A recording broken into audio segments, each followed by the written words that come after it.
Kidney को कैसे बचाए, ये करीब हर व्यक्ति के दिमाग में सवाल होता है।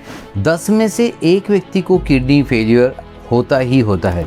क्यों होता है, कैसे होता है, कैसे लक्षण जाने, आप कैसे पहचान सकते हो और आपकी किडनी को कैसे बचा सकते हो, आज हम इस वीडियो में सारा जानने वाले हैं। बिकॉज़ ये सवाल जो आपको कभी ना कभी आया होगा या शायद अभी भी आपके दिमाग में होगा कि मेरी किडनी को ख़राब होने से मैं कैसे बचा सकता हूँ, आज आपको उसका कारण भी मिलेगा, सोल्यूशन भी मिलेगा। तो आखिर तक इस वीडियो में बने रहिएगा। मैं जानता हूँ कि आप अपनी किडनी को बहुत चाहते हो, इसीलिए इस वीडियो में हो, तो आखिर तक बने रहिएगा ताकि इस वीडियो का पूरा फायदा ले सको। साथियों, मैं हूँ डॉक्टर रवि वैरागड़े। 30 साल से प्रैक्टिस कर रहा हूँ, 4.5 लाख से ज़्यादा पेशेंट्स को गाइड कर चुका हूँ। Genetic epigenetic root cause treatment specialist नाम से जाना जाता हूँ और क्रॉनिक बीमारियाँ, क्रिटिकल बीमारियाँ, इनको रिवर्स करने का हम काम करते हैं। एक किसी खास ऑर्गन पर काम नहीं करते, क्योंकि ऑर्गन पर काम करने वाले स्पेशलिस्ट और सुपर स्पेशलिस्ट बीमारी को रिवर्स नहीं कर सकते या ही ठीक नहीं कर सकते। आज मैं आपको बताने वाला हूँ किडनी फेलियर के बारे में, ताकि आपकी किडनी सेफ रहे। और अगर ऑलरेडी आपकी किडनी डैमेज हो चुकी है या किडनी फेलियर हो चुका है तो इसे रिवर्स करने में भी इस वीडियो से आपको ज़रूर मदद मिलेगी। साथियों, सबसे खतरे की बात यह है कि जब लोगों को पता चलता है कि किडनी फेल हो गई, तब तक जनरली काफ़ी देर हो चुकी होती है। तो किडनी का ऐसा काम है कि एक किडनी अगर फेल है तो दूसरी किडनी संभाल लेती है। दोनों किडनी 10-10% फेल है तो दोनों किडनी बची हुई मिलकर ज़्यादा काम करती है और फिर भी संभाल लेती है। 20% दोनों किडनी खराब हो जाए फिर भी जो बची हुई 80% किडनी है वो संभाल लेती है। यानी कि जब तक 30% दोनों किडनीज खराब नहीं हो जाती, यानी कि 60% किडनीज डैमेज नहीं हो जाती, तब तक तो काफ़ी बार लक्षण भी नहीं आता। और लोगों को पता कब चलता है, जब पूरे बॉडी में सूजन आ जाती है। अब ये कब होता है, जब 60, 70, 80% किडनीज खराब हो चुकी है, तब ये पता चलता है अरे अब तो टेस्ट करना है, पता चला क्रिएटिन बढ़ गया। तो इतना देरी से पता चलता है, बाद में करने लायक बहुत कुछ नहीं बचता है। तो मैं आज आपको बताऊंगा इसे पहले कैसे पकड़े। तो जस्ट इमेजिन कीजिए 10 में से एक को किडनी प्रॉब्लम है, अब वो आप भी हो सकते हो। तो मैं जो लक्षण बताऊंगा इस पर ध्यान दीजिएगा। अगर ये लक्षण आपके पास है तो समझ जाइएगा कि आपकी किडनी कहीं ना कहीं इन्वॉल्व है। सबसे पहले अनकंट्रोल्ड ब्लड प्रेशर, मतलब ब्लड प्रेशर कंट्रोल ही नहीं हो रहा है आपका। दोनों रीज़न हो सकता है, एक तो ब्लड प्रेशर अनकंट्रोल्ड है इसलिए किडनी डैमेज हो रहा है, या रिवर्स भी हो सकता है, किडनी डैमेज हो गया है इसलिए ब्लड प्रेशर अनकंट्रोल्ड है। ये दोनों चीज़ें जनरली डॉक्टर्स नहीं बताते। डॉक्टर्स यही बताते बीपी बढ़ा था इससे किडनी खराब हुई। दोस्तों, उल्टा भी सही है कि किडनी खराब हो गई तो बीपी बढ़ेगा, बीपी अनकंट्रोल्ड होगा। डॉक्टर दवाइयों पे दवाई बढ़ाते जाएंगे लेकिन बीपी कंट्रोल में नहीं आएगा। दूसरा, शुगर कंट्रोल में नहीं है।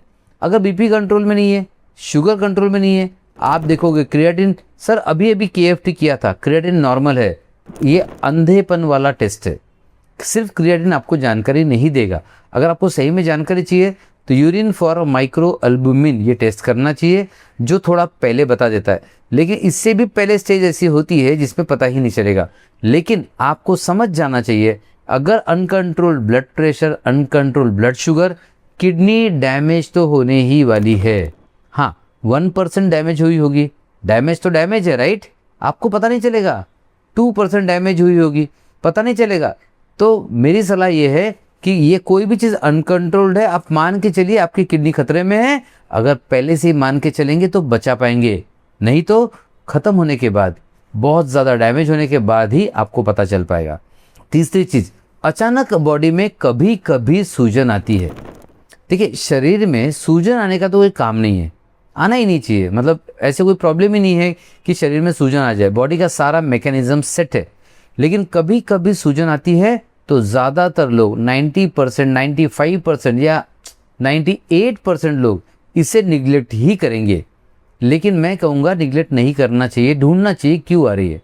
अब आप कहोगे सर क्रिएटिन किया था नॉर्मल है, तो मैंने कहा ना क्रिएटिन तो शुरू में नॉर्मल ही आएगा। माइक्रो एल्बुमिन ये टेस्ट करना है यूरिन में, ये ज़्यादा जल्दी बताएगा। ईजीएफआर करना है, ये ज़्यादा जल्दी बताएगा। और फिर भी नॉर्मल आ रहा है तो देखिए कोई रूट कॉज तो नहीं है, रूट कॉज पे काम कीजिए। मोटापा है, मोटापे पर काम कीजिए। स्ट्रेस ज़्यादा है, स्ट्रेस पर काम कीजिए। पहले से अलर्ट हो जाइए, किडनी बच जाएगी आपकी। तो छोटे छोटे लक्षण पिकअप करना सीखिए। एक और लक्षण होता है, आंखों के नीचे कभी कभी सूजन आती है, हर बार नहीं आती। बट कभी कभी सूजन आती है। नींद नहीं आई तो सूजन आ जाती है। तो कारण क्या है ढूंढना ज़रूरी है, और कारणों में किडनी का कारण सबसे महत्वपूर्ण हो सकता है। तो चलिए जानते हैं कि और क्या संकेत है और क्या करना चाहिए। तो इस वीडियो में मैं आपको ये बताने की कोशिश कर रहा हूँ कि अर्ली साइंस कैसे पकड़े। ज़्यादातर लोग ये नहीं करने वाले और वो बाद में पछताने वाले हैं। तो आप वैसा नहीं हो, मुझे पता है, इसलिए तो आप यहाँ पर हो। और एक अर्ली साइन, पेशाब में झाग आना, यूरिन में झाग आना शुरू हो गया, फ्रॉथ आना शुरू हो गया। अभी यूरिन में फ्रॉथ क्यों आएगा, झाग क्यों आएगा? बिकॉज किडनी जिसका काम है फिल्ट्रेशन, वो फिल्ट्रेशन बराबर नहीं कर पा रही है। तो ऐसे तत्व आ रहे हैं जिसके कारण पेशाब में झाग दिखता है। अब ज़्यादातर लोग इसे भी निगलेक्ट करेंगे। शायद कुछ लोगों के दिमाग में आ रहा हो, सर मैंने भी तो देखा है, मेरे साथ भी ऐसा हुआ है। तो चेक करना ज़रूरी है, निगलेक्ट नहीं करना है। जी हाँ, अगर यूरिन की मात्रा कम हो रही है या बढ़ रही है तो भी किडनी फेलियर हो सकता है। इसे कहते हैं low output failure and high output failure.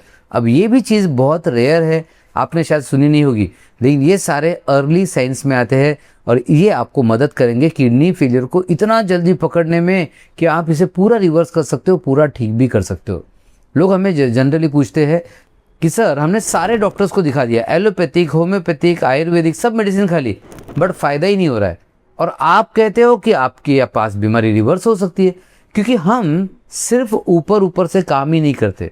और जब हम genetic epigenetic root cause treatment करते हैं तो हम किडनी फेलियर के कारणों को ढूंढते हैं, कारणों पर काम करते हैं, कारणों को समाप्त करते हैं, और कारण खत्म हो गए तो फिर किडनी फेलियर रिवर्स होना अपने आप शुरू हो जाती है, क्योंकि किडनी हील होना जानती है, किडनी फेल किडनी एक्टिवेट होना जानती है, और किडनी फेलियर को रिवर्स होना पता है।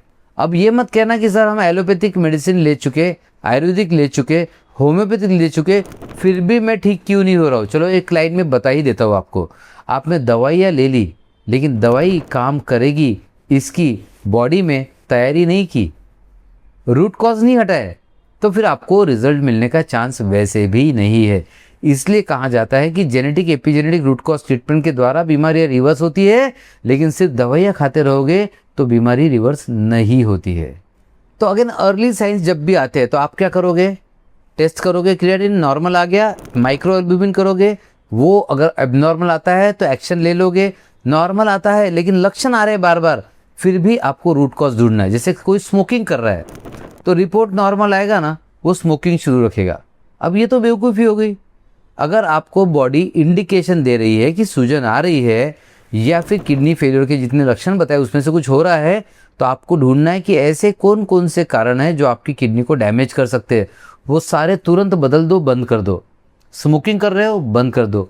अल्कोहल लेते हो, स्टॉप कर दो। स्टीरॉइड्स ले रहे हो, रोक दो। पेन किलर ले रहे हो, दूर हो जाओ उससे। कोई ज़्यादा दवाई अनावश्यक ले रहे हो, बंद कर दो।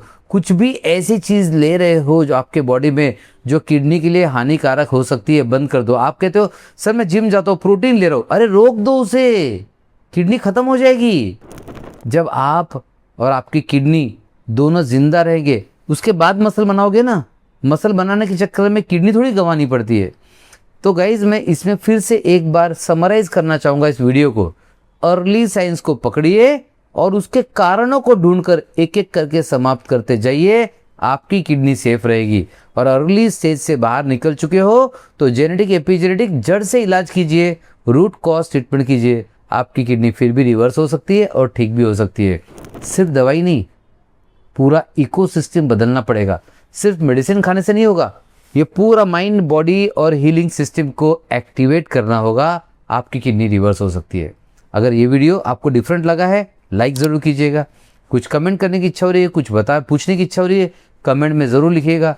और अगर आप चाहते हो ये डिफरेंट तरह का नॉलेज सबको पहुंच जाए, ज़रूर शेयर कीजिए, क्योंकि किडनी फेलियर से हर 10 में से 1 बंदा परेशान है। आपका वीडियो उस तक सही समय पर पहुंच जाएगा। हो सकता है उसकी किडनी बच जाए, हो सकता है वो किडनी को रिवर्स कर ले, हो सकता है वो किडनी को फिर से एक्टिवेट कर ले, सिर्फ आपके कारण।